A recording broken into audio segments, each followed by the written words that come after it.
بسم اللہ الرحمن الرحیم۔ السلام علیکم دوستو، اسلامک اینڈ جنرل نالج میں آپ کو خوش آمدید کہتا ہوں۔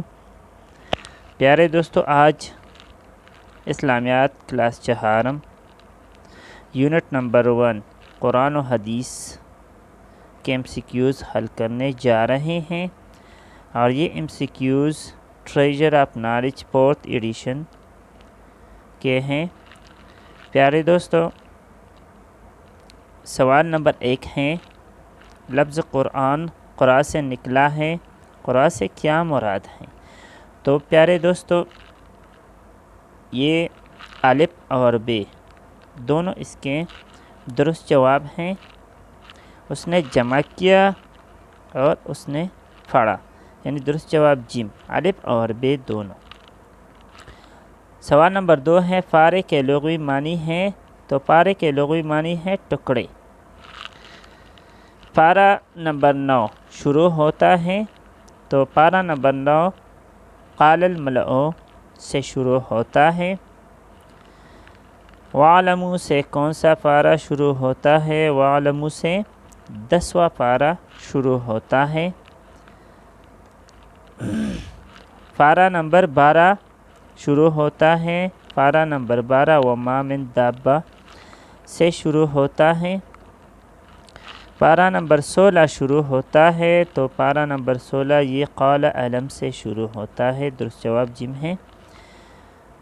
پارہ نمبر 18 شروع ہوتا ہے پیارے دوستو، تو درست جواب الف ہے، قد افلح سے پارہ نمبر 18 شروع ہوتا ہے۔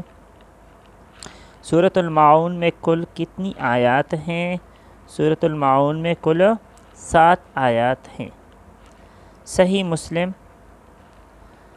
حدیث نمبر 1874 کے مطابق قیامت کے دن اپنے پڑھنے والوں کے لیے سفارشی بن کر آئے گا، تو اس کا درست جواب جم ہے، قرآن مجید قیامت کے دن اپنے پڑھنے والوں کے لیے سفارشی بن کر آئے گا۔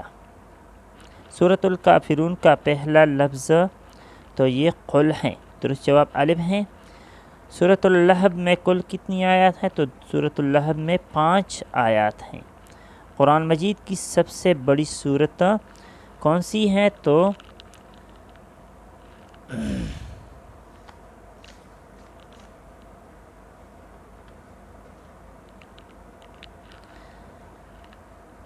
قرآن مجید کی سب سے بڑی سورت سورۃ البقرہ ہے۔ سورۃ البقرہ کی کل آیات ہیں وہ 286 ہیں۔ سورۃ البقرہ کے کل رکوع یہ 40 ہیں۔ سورۃ البقرہ کون سی سورت ہیں؟ تو یہ مدنی سورت ہیں۔ ترتیب نزولی کے اعتبار سے سورۃ البقرہ یہ 87 نمبر پر ہیں۔ یہ سورت قرآن مجید میں کل کتنے رکوع ہیں؟ تو یہ درست جواب 540 ہیں۔ وہ حروف جو انسانوں کی سمجھ سے مخفی رکھے گئے ہیں کہلاتے ہیں، تو یہ حروف مقطعات کہلاتے ہیں۔ قرآن مجید کی سب سے چھوٹی سورت یہ سورۃ الکوثر ہے۔ آیت کے لغوی معنی یہ نشانی ہے۔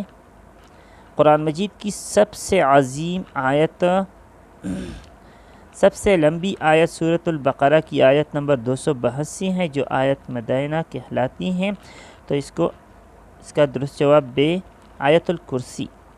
رکوع سے اٹھنے کے بعد کی حالت کو قوما کہتے ہیں، درست جواب یہ بے ہے، قوما۔ درج ذیل میں سے کون سی تسبیح رکوع میں ادا کی جاتی ہیں؟ تو سبحان ربی العظیم یہ رکوع میں ادا کی جاتی ہیں۔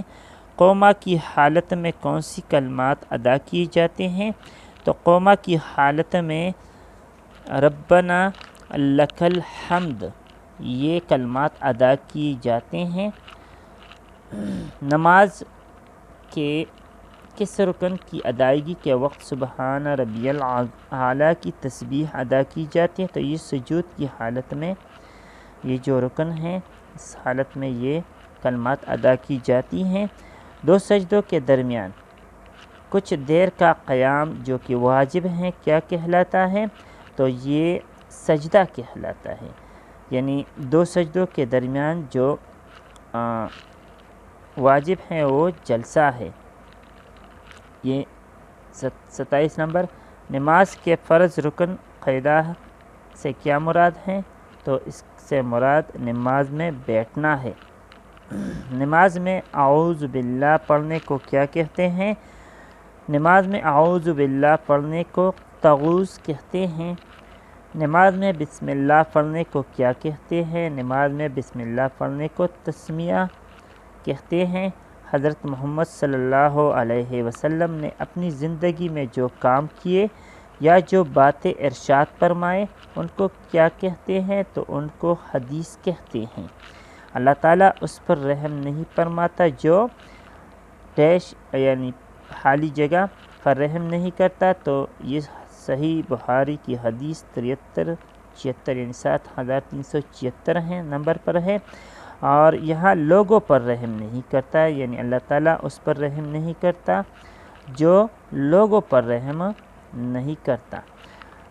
لا يدخل الجنت قطات، تو اس کے معنی ہے چغل خور جنت میں نہیں جائے گا۔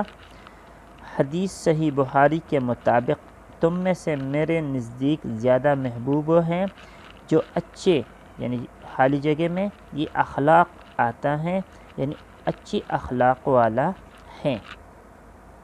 صحیح مسلم حدیث نمبر 172 کے مطابق وہ شخص جنت میں نہ جائے گا جس کے خالی جگہ اس میں پڑوسی آتا ہے، یعنی جس کے پڑوسی اس کی ایذاؤں سے محفوظ نہ رہیں۔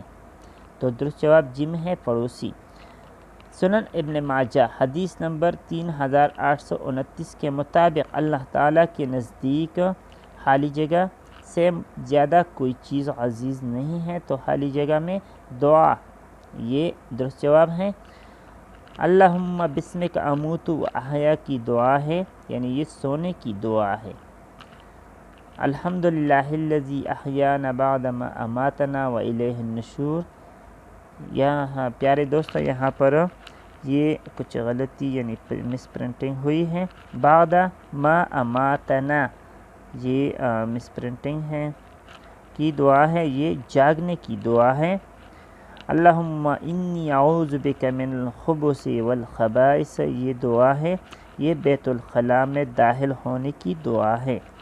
غفرانک یہ دعا ہے، یہ بیت الخلاء سے باہر نکلنے کی دعا ہے۔